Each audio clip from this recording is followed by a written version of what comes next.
அனைவருக்கும் வணக்கம். பாரம்பரிய திருவள்ளுவர் குல வம்சம் பிரசன்ன ஜோதிடர் சுபமாரிமுத்து திருப்பூரிலிருந்து இந்த பதிவு உங்களுக்காக. இன்றைக்கு ஒரு அற்புதமான கேட்ட நட்சத்திரம் 3ஆம் பாதத்தில் பிறந்தவர்களை பற்றி இன்றைக்கி நம்ம பார்க்க போகிறோம். இந்த கேட்ட நட்சத்திரம் 3ஆம் பாதத்தில் பிறந்திருக்கிறவங்களை பற்றி இன்றைக்கி நல்லா தெரிஞ்சுக்கணும். வாழ்க்கையில் ஒரு தெளிவான யோகங்களை பற்றி இன்றைக்கி நம்ம பார்ப்போம். அதாவது கேட்ட நட்சத்திரம் 3ஆம் பாதத்தில் ஒருவர் பிறந்துவிட்டால் அவர் வாழ்க்கையில் தாய் தந்தை மேலே ரொம்ப பாசத்துக்காக இயங்குவாராம். அன்பு பாசம் எங்கே இருக்குதுன்னு தேடிகிட்டே இருக்கக்கூடிய நட்சத்திரம் கேட்டை. அது விருச்சிக ராசியில் தான் அவர் பிறப்பார். ஏன்னா சந்திர நேசம், அதனால் அங்கே தான் பிறப்பார். அதாவது ஜாதகத்தில் பிறக்கும்போதே அவருக்கு எழுதப்பட்டது, இந்த புண்ணிய பூமியில் எப்படியாவது நல்லா வாழ்ந்துடணும், அந்த வாழ்க்கையில் ஒரு பெரிய அசுர வளர்ச்சிகள் வரணும், தெய்வ சக்திகள் நம்மளுக்கு தான தர்மங்களெல்லாம் நிறைய செய்யணும், புண்ணிய காரியம் செய்யணும்னு இந்த பிறவி வாங்கி வந்தாராம். அப்போ இந்த பூமியில் பிறந்து பாவங்கள் செய்யக்கூடாதுங்கிறது இந்த நட்சத்திரம் சொல்ல வருதா? அப்போ கேட்ட நட்சத்திரம் 3ஆம் பாதத்தில் பிறந்தவர்களுக்கு புண்ணியம் செய்வதற்கே புண்ணியம் செய்திருக்க வேண்டும். அப்படின்னா பாருங்கள், நீங்கள் புண்ணியம் செய்வதற்கே, நாம் இந்த பூலோகத்தில் புண்ணியம் செய்வதற்கே புண்ணியம் செய்திருக்க வேண்டும்னா அதோட விளக்கம் என்ன? நீங்கள் ஒருத்தர் கோயில் வாசலில் ரொம்ப முடியாதவர் ஒருத்தர் சாப்பாடுக்காக உட்காந்துருக்காரு. ஆனால் அவர் ஆல்ரெடி சாப்பிட்டு முடிச்சிட்டாரு. நீங்கள் ஒரு சாப்பாடும் ஒரு தண்ணி பாட்டில் வாங்கி கொண்டு போய் அவருக்கு இல்லாத ஒரு ஏழைக்கு கொடுக்குறீங்க. இல்லைம்மா நான் இப்போ தான் சாப்பிட்டேன், எனக்கு சாப்பாடு வேண்டான்னு சொல்லிடுறாரு. அப்போ சாப்பாடு வேண்டான்னு சொல்லிட்டாருன்னா அப்போ நீங்கள் கொண்டு போய் அந்த சாப்பாடை கொடுத்து அவர் சாப்பிட்டா தான் நமக்கு புண்ணியம். அதை அவர் வேண்டான்ட்டார். அப்போ வாங்கிறதுக்கே நீங்கள் புண்ணியம் பண்ணியிருக்கணுமா? அந்த புண்ணியம் செய்வதற்கே புண்ணியம் செய்திருக்க வேண்டும். எப்படின்னு பாருங்கள். அப்போது இந்த ஜாதகத்தில் அந்த முன்னோர்கள் அந்த வாழ்ந்த விதங்கள் எப்படி, அந்த முன்னோர்கள் வாழ்ந்த யோகங்கள் எப்படின்னு இப்போ உங்களுக்கு தெரிஞ்சிருக்கும். அப்போ தர்மங்களை பூரா நிறைய செய்யணுங்கிறது தான் அந்த அனுசம் 3ஆம் பாதம். அவர் பிறக்கும்போது அந்த அனுசத்தில் ராசியில் தான் அவர் உள்ளே இருந்திருப்பார். ஆனால் அனுசம் கேட்ட எல்லாம் பக்கம் இருக்கிறனால 3 நட்சத்திரங்கள் அதுக்குள்ளே சொந்தமாக இருக்குது. விசாக நட்சத்திரம், அனுச நட்சத்திரம், கேட்டை நட்சத்திரம். இப்போ இந்த கேட்டை நட்சத்திரம் 3ஆம் பாதத்தில் பிறந்திருக்கிறவங்க தான் இந்த தர்ம வழியை கடைப்பிடிக்கணுங்கிறதுக்காக முன்னோர்கள் சொன்ன விஷயம். அப்போ இந்த கேட்ட நட்சத்திரத்தில் 3ஆம் பாதம் விருச்சிக ராசியில் பிறந்துக்கிறவங்க அவர் பிறக்கும் போதே புதன் திசையில் தான் அவர் பிறந்திருப்பார். இந்த புதன் திசையில் அவர் பிறந்தாருன்னா புதன் திசை ஒரு 17 வருஷம், ஒரு 5 வருஷம் 6 மாதம் 10 நாள் இருக்குதுன்னு வச்சுக்கோங்க. அப்போ இந்த 5 வருஷம் 6 மாதம் 10 நாள் இருக்குதுன்னா பிறக்கும்போது புதன் திசையில் பிறந்திருப்பார். அடுத்தது கேது திசை வரும். இந்த கேது திசை ஒரு 7 வருஷம்.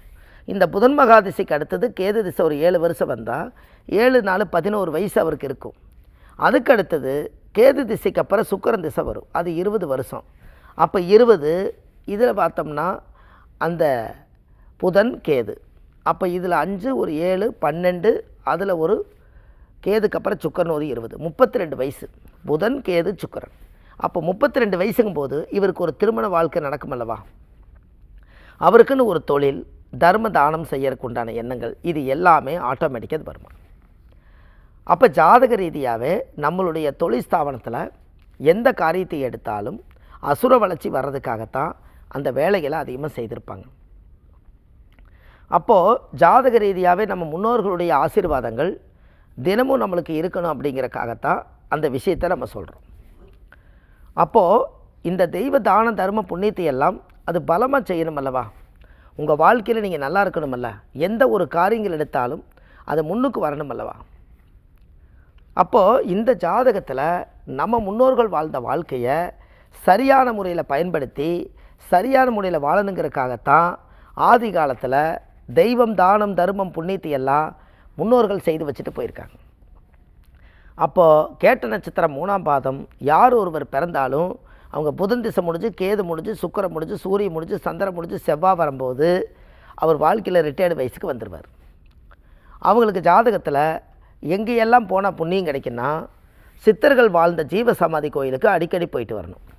வருஷத்தில் ஒரு நாள் கடல் ஆறு குளம், அதை குலதெய்வத்தினுடைய தீர்த்தம், இதில் குளிக்கணும். எப்போவுமே ஒரு மனிதனாக இருந்தால் நம்ம உடம்பை சுத்தப்படுத்துறது ஒரு புண்ணிய நதியில் போய் குளிச்சுட்டு வாங்கன்னு சொல்கிறாங்க. எனக்கு கடலுக்கெல்லாம் போக முடியாதுங்கன்னா பக்கத்தில் ஆறு இருந்தால் குளிக்கலாம். ஆறே இல்லைனாலும் கூட ஒரு கோவிலில் இருக்கக்கூடிய தீர்த்தத்தில் நீங்கள் குளித்தாலே மிகப்பெரிய புண்ணியம். இது இந்த காலத்தில் எத்தனை பேர்த்துக்கு அது வந்து தெரியும்னு தெரியல. சாமிக்கே வந்து கிணத்துலேருந்து தண்ணி எடுத்துகிட்டு போய் சாமிக்கு அபிஷேகம் பண்ணுறாங்க. அப்போ சாமிக்கு அந்த பவர் வருது. ஒரு நாள் நம்மளுமே ஒரு கிணத்துலேருந்து வாளியிலேருந்து தண்ணி எடுத்து காலையில் பிரம்ம முகூர்த்தத்தில் நம்ம வந்து சோப்பு போடாமல் கோவிலில் 3 வாளி தண்ணி எடுத்து தீர்த்தம் ஊற்றினாலே ஒவ்வொரு கோயிலையும் இருக்கக்கூடிய தீர்த்தங்கள் அத்தனையுமே சாமியுடைய படைப்பால் வந்தது. அதனால் பிரம்மகத்தி தோஷமே நிவர்த்தி ஆகுமா.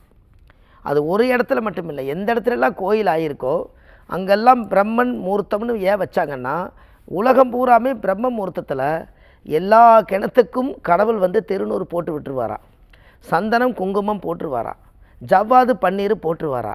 நமக்கே தெரியாது. நம்ம தூங்கி எந்திரிச்சு பார்த்தா அந்த கோவில் நறுமணமாக இருக்கிறதுக்கு, எப்போவுமே ஒரு நல்ல ஒரு புத்துணர்ச்சியான வாசம் வர்றதுக்கு கடவுளே பிரசாதமாக படைச்சி வச்சாதான் கோயில்.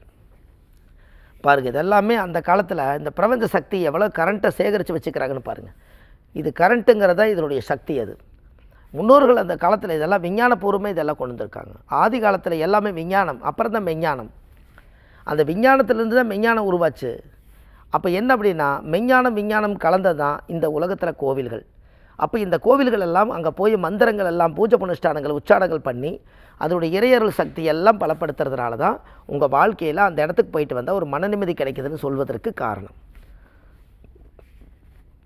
இப்போ இந்த அனுச நட்சத்திரமும் கேட்ட நட்சத்திரமும் விசாக நட்சத்திரம் 3ம் இருக்கிறனால எப்போவுமே இந்த விருச்சிக ராசியில் பிறந்துக்கிறவங்க மனோகாரகன் சந்திரன். இந்த மனோகாரகன் சந்திரன் நீசமாயிட்டா நம்மளுடைய உடலில் இருக்கக்கூடிய மனம் அவங்களுக்கு ஏதாவது ஒரு நேரத்தில் வந்து ரொம்ப சோர்வடைஞ்சிருவான். அப்போ கவலைப்படாத, நான் இருக்கேன்னு சொல்கிறதுக்கு ஒருத்தர் வேணும். இதை தேடிக்கிட்டே இருக்குமா. பாசத்துக்காக இயங்கிறதும், தாய் தந்தைகளுக்காக இயங்கிறதும், நம்மளுடைய பெற்றுப்பிறப்புக்காக இயங்கிறதும், நம் முன்னோர்களுக்காக இயங்கிறதும், இது எல்லாமே உங்கள் வாழ்க்கையில் தேடிக்கிட்டே இருப்பாங்களாம். கேட்ட நட்சத்திரம் என்றைக்குமே இது தேடுமா. அதனால தான் ஒரு நாள் இல்லாட்டி ஒரு நாள் கேட்ட நட்சத்திரம் கோட்டையாளுன்னு ஏன் சொன்னாங்க.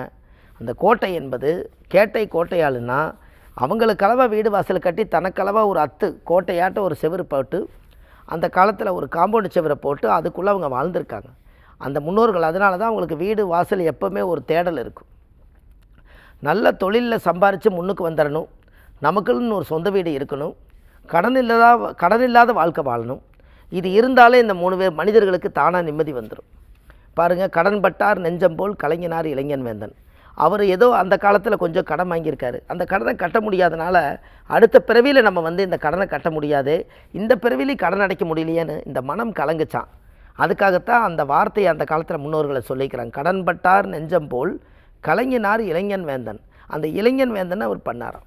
அதனால தான் இந்த உலகத்தில் நம்ம போகும்போது யாருக்கும் 10 பைசா கூட கடன் இல்லாமல் வாழ்ந்துட்டா அதுவே ஒரு பாவம் நம்மளை விட்டு போகுது என்று சொல்லி, இந்த கோயில் கேட்ட நட்சத்திரம் 3ஆம் பாதத்தில் பிறந்தவர்களுக்கு இந்த கேட்ட நட்சத்திரத்தினுடைய பதிவை பற்றி இந்த கோயில் என்னென்னு இன்றைக்கி நம்ம பார்க்க போகிறோம். கேட்ட நட்சத்திரம் 3ஆம் பாதத்தில் பிறந்தவர்களுக்கு திருச்சி மாவட்டம் உறையூர் அருள்மிகு மணவாளர் திருக்கோவில். அருள்மிகு மணவாளர் திருக்கோயில். இந்த மணவாளர் திருக்கோயிலுங்கிற கோயிலுக்கு நீங்கள் கூகுளில் சர்ச் பண்ணிங்கன்னா இந்த கோயில் நம்மளுக்கு கிடைக்கும். அந்த கோவிலில் போய் 5 விளக்கு நெய் தீபம், சாமிக்கு தேங்காய் பழம் கல்கண்டு பூ மாலையெல்லாம் வச்சு பூஜை பண்ணி உங்கள் ஜாதகத்தை பாதத்தில் வச்சு சாமி கும்பிட்டு வாங்க. உங்கள் வாழ்க்கையில் ஒரு நல்லதே நடக்கும் என்று சொல்லி இந்த ஆதிகால பரிகார புத்தகம் 1736 கொண்ட புத்தகம். இந்த புத்தகத்தை நம்ம எழுதியிருக்கேன். இது உலகத்துக்கு கரெக்டாக போயிட்டுருக்கு. அதே போல் நம்ம ஜோதிட அலுவலகம் சென்னையில் வடபழனியில் தெப்பக்குளம் வாசல் பக்கத்துலேயே நம்ம ஜோதிட அலுவலகம் இருக்குது. சனிக்கிழமை, ஞாயிற்றுக்கிழமை, திங்கக்கிழமை 3 தினங்கள் ஜோதிடம் பார்க்குறோம். மற்ற தினங்கள் திருப்பூரில் ஜோதிடம் பார்க்குறோம் என்று சொல்லி பாரம்பரிய திருவள்ளுவர் குலவம்சம் பிரசன்ன ஜோதிடர் சுபமாரிமுத்து வாழ்வது ஒரு முறை, வாழ்த்தட்டும் தலைமுறை. நன்றி, வணக்கம்.